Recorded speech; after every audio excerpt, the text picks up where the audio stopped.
Please be seated. Good morning, everybody. Yesterday we talked about the need to jumpstart our economy. I speak to you today mindful that we meet at a moment of great challenge for America as our credit markets are stressed and our families are struggling. But as difficult as these times are, I'm confident that we're going to rise to meet this challenge if we're willing to band together and recognize that Wall Street cannot thrive so long as Main Street is struggling, if we're willing to summon a new spirit of ingenuity and determination, and if Americans of great intellect, broad experience, and good character are willing to serve in our government at its hour of need.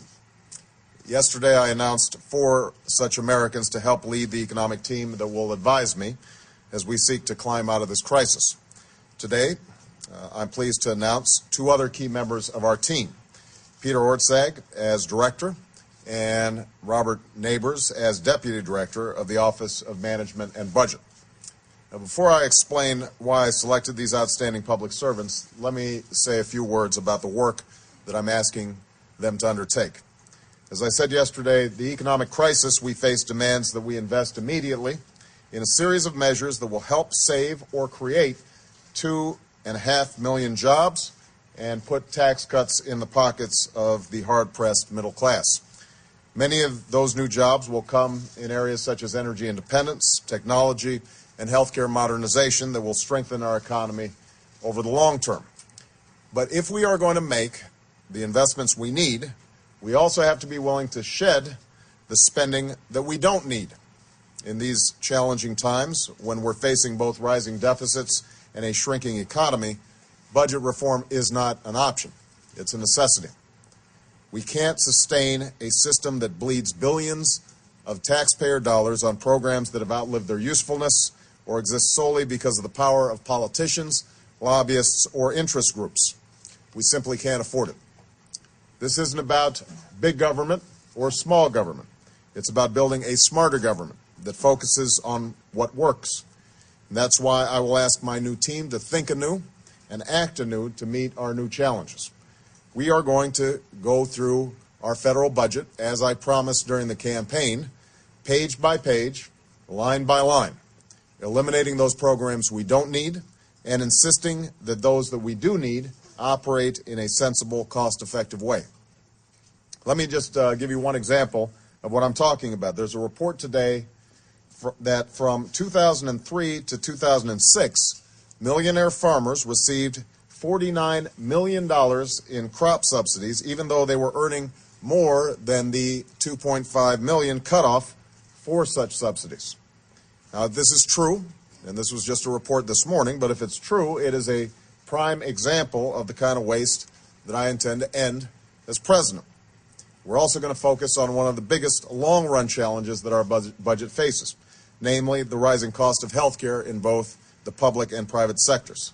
This is not just a challenge, but also an opportunity to improve the health care that Americans rely on and to bring down the costs that taxpayers, businesses, and families have to pay. Now, that's what the Office of Management and Budget will do in my administration. It will not only help design a budget and manage its implementation, but it's also going to make sure that our government, your government, is more efficient and more effective at serving the American people. There's no better person to help lead this effort as director of the OMB than my friend Peter Orszag. Peter's been one of our nation's leading voices on budgetary issues. It's said that a nation's budget reflects its values and its priorities. I believe that's true, and I know that Peter will bring to his work at the OMB a set of priorities that I and the American people share. Throughout his career, he's made significant contributions in our understanding of all the major economic challenges that we're now confronting, from reducing medical costs to saving Social Security, to fighting global climate change, to helping put the dream of a college degree within the reach of more students. As director of the Congressional Budget Office, he re-energized and reinvigorated the agency while shifting its focus to confront the health care crisis that is not only a cause of so much suffering for so many families, but a rapidly growing portion of our budget and a drag on our entire economy. But it's not simply that Peter's past career makes him qualified for this new appointment. It's also that he has a vision for the future that I share. He believes, as I do, that even as we take steps to restore discipline to our budget, we also have to take the steps right now that are necessary to solve our immediate crisis. Peter doesn't need a map to tell him where the bodies are buried in the federal budget. He knows what works and what doesn't, what's worthy of our precious tax dollars and what is not. Just because a program, a special interest tax break, or corporate subsidy is hidden in this year's budget does not mean that it will survive the next. The old ways of Washington simply can't meet the challenges of today and tomorrow. And no one's more able or more qualified to assist Peter in this work than Deputy Director of the OMB that I am nominating, Robert Neighbors. Rob will bring to this post experience in the executive branch at the OMB, where he helped the Clinton administration achieve balanced budgets, as well as in the legislative branch, where he led the Appropriations Committee staff as a driving force for a responsible budget. Together, Peter and Rob will help steer our budget through Congress so that I can sign it into law. Now, let me be clear. These appointments, as well as the appointments that I announced yesterday, are not the sum of my economic team. These appointments are going to work closely with those that I have not yet announced. Those include the Secretaries of Energy and Labor, Commerce, and Health and Human Services, as well as others in my administration, to design a recovery path for both Wall Street and Main Street and to put our economy on a path to long-term growth and prosperity. Because at this moment, we must not only restore confidence in our markets, we also must restore the confidence of middle-class families that their government is on their side, that it's working for them and on their behalf to meet their families' needs. That's what I intend to do as President of the United States. With that, I'm going to take a few questions, and I'm going to start with Savannah. Thank you, sir. Is this a greater degree of public involvement in the economy sooner than you had originally planned? And if so, how do you square it with your reminder to us that there is only one president at a time? Well, there is only one president at a time. That president is George W. Bush, and he will be president until I'm sworn in on January 20th. Given the extraordinary circumstances that we find ourselves in, however, I think it is very important for the American people to understand that we are putting together a first-class team, and for them to have clarity that we don't intend to stumble into the next administration. We are going to hit the ground running. We're going to have clear plans of action. We intend to have the kind of economic recovery plan that is going to put 2.5 million people into jobs. We are going to make sure that we start focusing on energy, on health care, on revamping our education system so that it's competitive in the 21st century. And, as I'm talking about today, that we are not going back to business as usual when it comes to our budget. One of the concerns that people may have is you've got this large stimulus package that the new president is proposing and members of Congress are talking about. Is this going to be more of the same when it comes to Washington spending? And the answer, I want to be very clear, is no. We are going to have to jumpstart the economy, and there's consensus that that requires a bold plan to make the investments in the future. But we have to make sure that those investments are wise. We have to make sure that we're not wasting money in every area. If we're talking about health care, we want to put money into healthcare modernization that can help us save money over the long term. We don't want to continue programs that aren't working and making people healthier.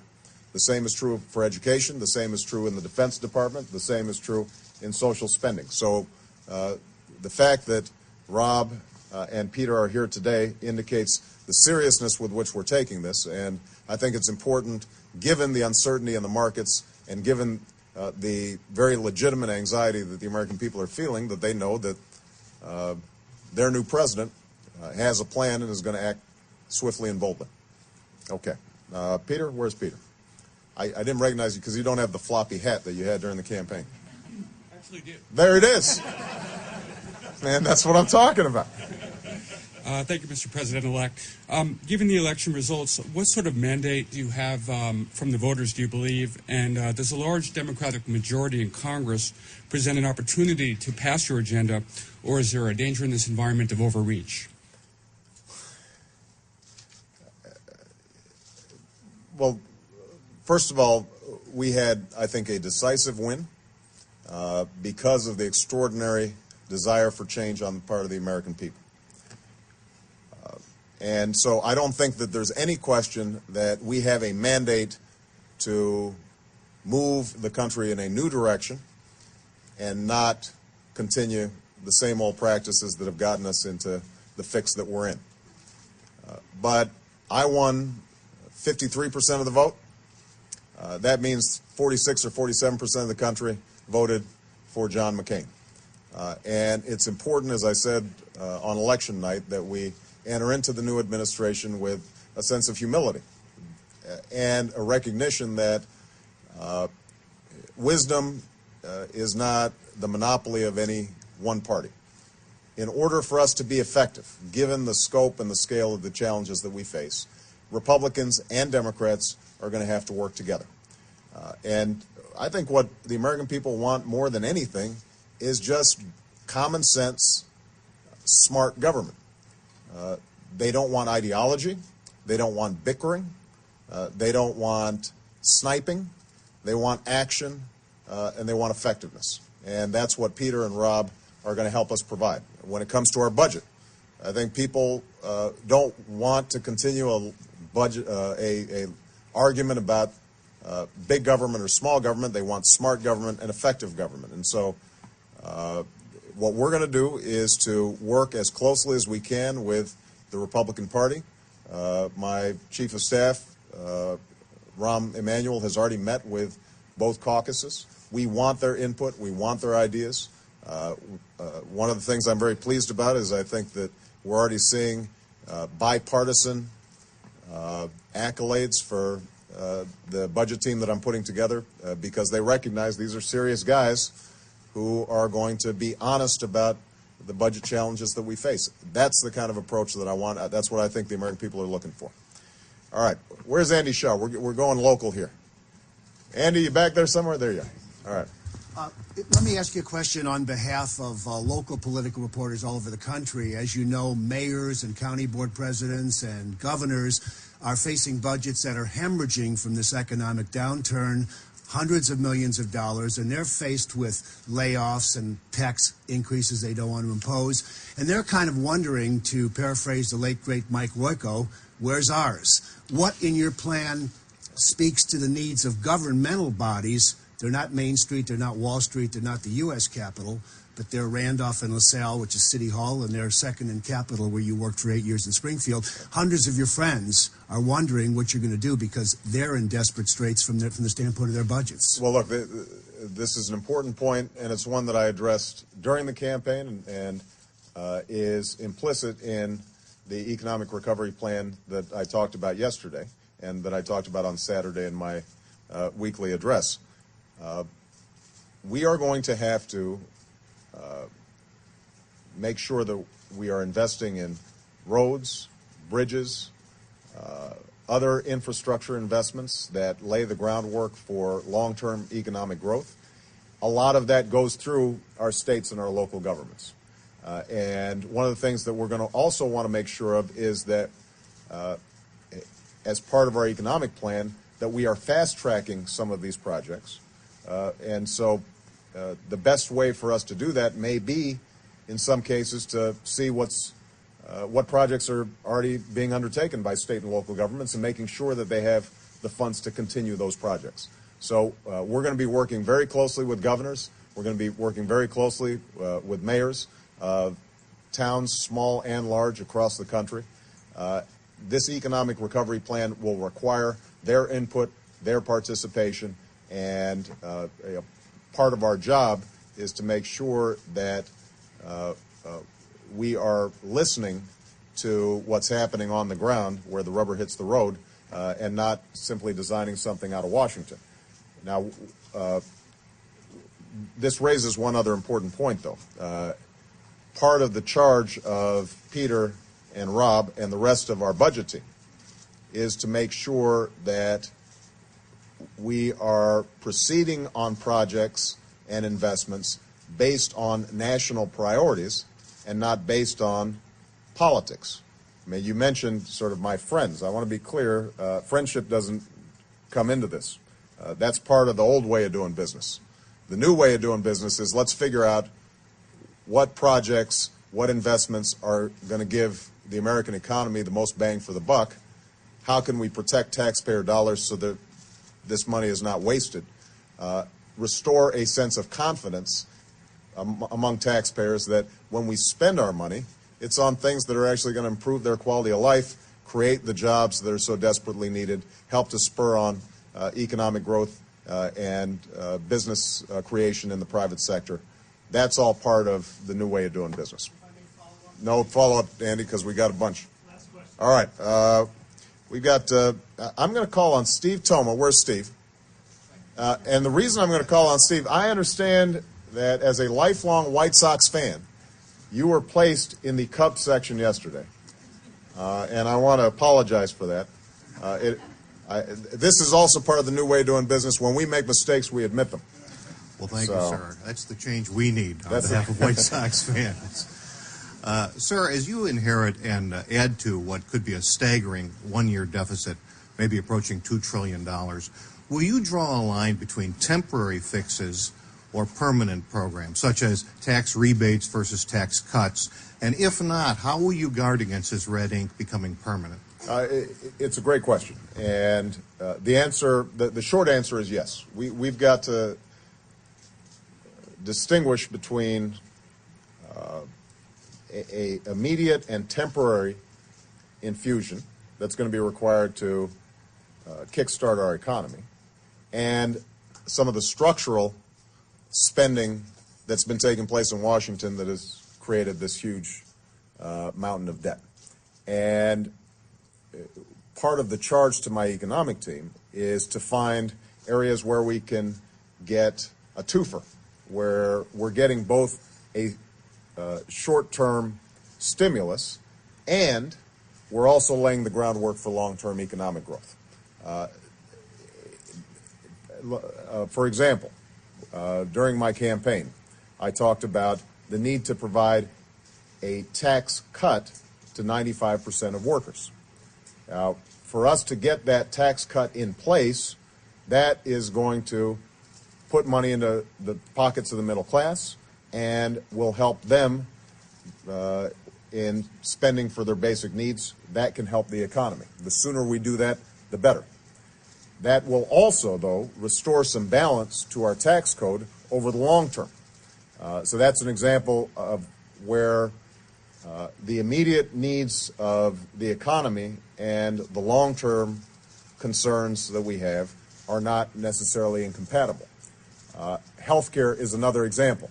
If we do a smart job of investing in healthcare modernization, let's just say, as an example, helping local hospitals and providers set up electronic billing and electronic medical records that experts across the spectrum consider to be an important step towards a more efficient healthcare system. Now, somebody's got to help set those up. We've got to buy computers, systems, and so forth. That's an immediate boost to the economy, in some cases working with state and local governments. But it's also laying the groundwork for reducing our healthcare costs over the long term. Now, the last point I'll make on this, we're still going to have to make some tough choices. I mean, there are just going to be some programs that simply don't work, and we've got to eliminate them. And so I don't think that there's any way of denying the fact that my first priority and my first job is to get us on the path of economic recovery, to create 2.5 million jobs, to provide relief to middle-class families. But as soon as the recovery is well underway, then we've got to set up a long-term plan to reduce the structural deficit and make sure that we're not leaving a mountain of debt for the next generation. And that's the job of Peter and Rob and the rest of the economic team that I introduced yesterday. All right? Thank you. Okay. Thank you, guys.